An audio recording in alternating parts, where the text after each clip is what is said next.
اب یہ قرآن مجید کی طویل ترین آیت آ رہی ہے، آیت دین۔ کوئی قرض کا معاملہ ہے، کوئی قرض کا معاملہ ہے کہ آپ نے کسی کو قرض دیا، یا کوئی کاروباری معاملہ ہے، اشتراک ہے جس میں کہ جو بھی ہوگا بعد میں نتائج نکلیں گے، ان سب کے بارے میں حکم ہے کہ لکھ لیا کرو۔ ہم کیا کرتے ہیں قرض دیتے ہوئے، اب دوست ہے، بھائی ہے، عزیز ہے، کیا لکھوانا ہے، اس سے کیا کہے گا، اعتماد نہیں ہے۔ کاروبار شروع ہو گیا، زبانی باتیں کر لی، اس کے بعد رو رہے ہیں، چیخ رہے ہیں، چلا رہے ہیں۔ یا ایھا الذین آمنوا اذا تداینتم بدین الی اجل مسمى فاکتبوہ، اے اہل ایمان جب بھی تم کوئی معاملہ کرو قرض کا ایک وقت معین تک کے لیے، ایک تو وقت معین ہونا چاہیے، یہ قرض دے رہے ہیں کب واپس ہوگا، فاکتبوہ تو اس کو لکھ لیا کرو۔ یہ فعل امر ہے، الامر للوجوب، واجب ہے یہ۔ وَلْيَكْتُبْ بَيْنَكُمْ كَاتِبٌ بِالْعَدْلِ، اور چاہیے کہ کوئی لکھنے والا تمہارے مابین عدل کے ساتھ، لکھنے والا کوئی ڈنڈی نہ مار جائے، انہیں بھی چاہیے کہ وہ صحیح لکھے۔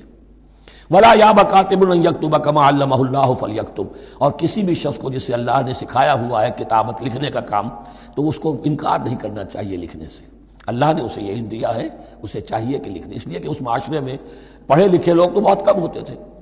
اب بھی یہ ہوتا ہے، عرائض نویس وغیرہ ہوتے ہیں، وثیقہ نویس ہوتے ہیں، پیسے دے کے ان کو جو لکھواتے ہیں، لیکن اگر کوئی وثیقہ نویس جو ہے بے ایمانی کرے اور لکھنے میں کوئی کمی کر جائے تو جو جس کے اوپر ذمہ داری ہے اسے نقصان پہنچ جائے گا۔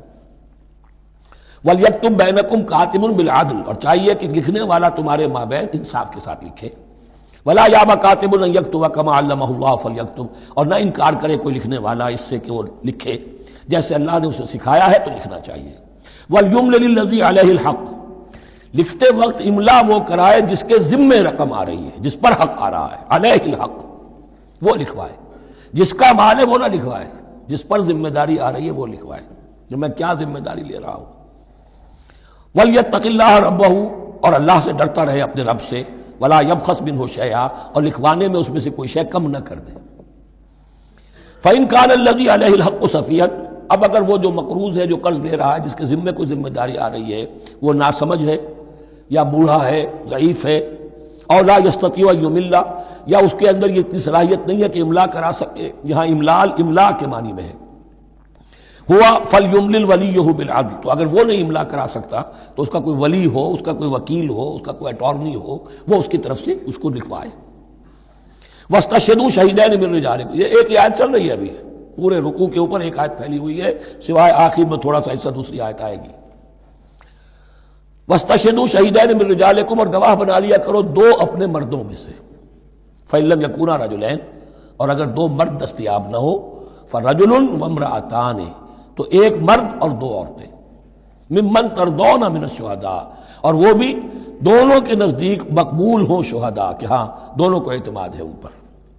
اب یہ جو سوال آ گیا کہ ایک مرد کی جگہ دو عورتیں، دو مرد یا پھر ایک مرد کا ہونا تو لازم ہو گیا، محض عورت کی گواہی نہیں چلے گی، لیکن اس کا آیا مسئلہ ہر قسم کے معاملے کا ہے یا قرض اور مالی معاملات میں وثیقہ نویسی کا، یہ ایک علیحدہ مسئلہ ہے، یہ تو باتیں پھر فقہا کے ہاں تفصیل سے ملتی ہیں، لیکن یہ مسئلہ موجود ہے کہ دو مرد، اور اگر دو مرد دستیاب نہ ہو تو ایک مرد اور دو عورتیں، تو سوال تو پیدا ہو گیا کہ کیا عورت کی گواہی عادی ہے؟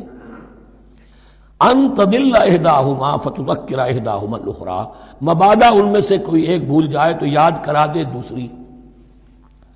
عقلی سوال پیدا ہو گیا، کیا مرد نہیں بھول سکتا؟ کیا جواب ہے اس کا؟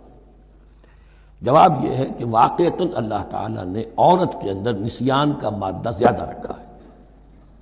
الا یعلم من خلق وهو اللطیف الخبیر، کیا وہی نہ جانے گا جس نے پیدا کیا ہے؟ اس نے پیدا کیا ہے، وہ جانتا ہے۔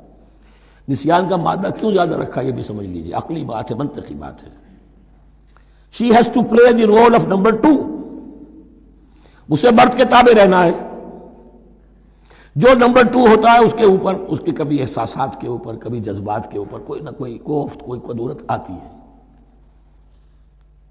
اور اس میں اللہ تعالیٰ نے ان کا سیفٹی والو رکھا ہوا، بھول جانا، اگر بھولنا نہ ہو، یاد ماضی عذاب ہے یا رب، چھین لے مجھ سے حافظہ میرا۔ یہ نسیان جو ہے یہ بھی ایک بہت بڑی نعمت ہے، ورنہ تو کوئی صدمہ دل سے اتری نا، کوئی غصہ کبھی ختم ہوئی نا، تو بھولنے کا معاملہ یہ سیفٹی ویلو اللہ نے عورت میں زیادہ رکھا ہے، اس لیے کہ اسے مرد کے تابع ہو کر رہنا ہے، اور جب تابع ہو کر رہنا ہے تو اسے زیادہ اس کے احساسات پہ، جذبات پر زیادہ مواقع آئیں گے کہ اس کو کچھ دک پہنچے۔ اس کے لیے یہ سیفٹی ویل کے نسیان ہے، یہ زیادہ رکھ دیا گیا ہے۔ ان تضل احداہما فتذکر احداہما الاخری، اب یہ کہ اگر یہ بات سمجھ میں نہ آتی تب بھی اللہ کا حکم ہے ماننا ہے۔ اگر فکس کیپٹل اور فلوئڈ کیپٹل کا فرق سمجھ میں نہیں آتا تب بھی بیع حلال ہے، ربا حرام ہے، اللہ خیر صلی اللہ احل اللہ البیع وحرم الربا۔ لیکن اگر حکمت سمجھ میں آ جائے تو نور علی نور۔ ولا یاب الشہداء اذا ما دعوا، اور نہ انکار کریں گواہ جب کہ ان کو بلایا جائے۔ اب گواہی کے لیے بلایا جائے تو گواہ نہیں آ رہے، نخرہ کر رہے ہیں، نہیں، ان کو آنا چاہیے۔ جو اللہ کی کوئی گواہی جو ہے اگر چھپائی ہے تو بہت بڑا ظلم ہے۔ ولا تسأموا، اور اس سے تھکو مت، کسل مت کرو، سستی مت کرو، ان تکتبوہ، کہ تم لکھو اسے صغیرا او کبیرا، چاہے چھوٹا معاملہ ہو چاہے بڑا ہو، الی اجلہ، وقت معین کے لیے، اتنا قرض دے رہا ہوں، اتنے وقت میں آپ نے مجھے لوٹانا ہے۔ اس کے بعد آپ بڑھا سکتے ہیں، آپ دیکھ سکتے ہیں، اسے مزید مہلت دے سکتے ہیں، ایسے ہی حالات ہیں تو آپ معاف بھی کر سکتے ہیں۔ لیکن یہ کہ جب لکھنا ہے، حکم دیا جا رہا ہے تو اس میں اجل معین ہو، الی اجلہ، اور اس میں چھوٹے بڑے کی تفریق نہ کرو، چاہے چھوٹا مسئلہ بڑا لکھ لو۔ ذالکم اقسط عند اللہ، یہ اللہ کے نزدیک بھی زیادہ مبنی بر انصاف ہے، واقوم للشہادہ، اور گواہی کے لیے زیادہ قوی ہوگا اور زیادہ درست ہوگا۔ لکھی ہوئی شے ہوگی تو اب معاملہ جو ہے بہت واضح رہے گا، ورنہ زبانی یادداشت کے اندر کہیں کہیں جو ہے تعبیر ہی میں فرق ہو جاتا۔ وعدنا اللہ ترتابوا، اور یہ اس کے بہت قریب ہے کہ تم بھولو گے نہیں، الا ان تکون تجارۃ حاضرۃ تدیرونھا، الا یہ کہ کوئی لین دین ہو، تجارت ہو جو حاضر ہوتی ہے دست بدست، آپ نے سودا دیا، اس نے پیسے دے دیے، اب کیش میں وہ دے دیجئے یہ آپ دینا چاہیں تو، ورنہ یہ شریعت میں لازم نہیں ہے۔ اگر ایسا دست بدست کا معاملہ ہے تو پھر یہ ہے کہ وہ تو ہو گیا ایکسچینج، وہ مال جو ہے دکاندار نے مال دیا، آپ نے پیسے دے دیے، اس کے لکھنے کی ضرورت نہیں ہے۔ الا ان تکون تجارۃ حاضرۃ تدیرونھا بینکم، تو اگر وہ تجارت ہو کہ نقد تمہاری چلتی ہے، آپس میں لین دین ہو رہا ہے، فلیس علیکم جناح الا تکتبوها، تو کوئی حرج نہیں ہے تم پر کہ اسے نہ لکھو۔ واشهدوا اذا تبایعتم، اور گواہ بنا لیا کرو جب کوئی مستقبل کا سودا کرو۔ یہ بیع سلم جو ہوتی ہے یہ مستقبل کا سودا ہے، قرض کا سودا ہے۔ بیع سلم بھی ایک طرح کا قرض ہے۔ آج آپ طے کرتے ہیں کسی شخص سے، کسی کاشتکار سے، زمیندار سے، کہ اگلا موسم جو آئے گا فصل کا، گیہوں کی فصل کا، تو اتنے روپے من کے حساب سے 500 من گندم میں آپ سے لوں گا، یہ بیع سلم کہلاتی ہے، اور اس میں لازم ہے کہ پوری قیمت ابھی ادا کر دیں۔ لیکن اس میں بھی کہ اس وقت آپ کو اتنی گندم دینی ہے، اس کو لکھوا لو اور اس پر 2 گواہ بنا لو۔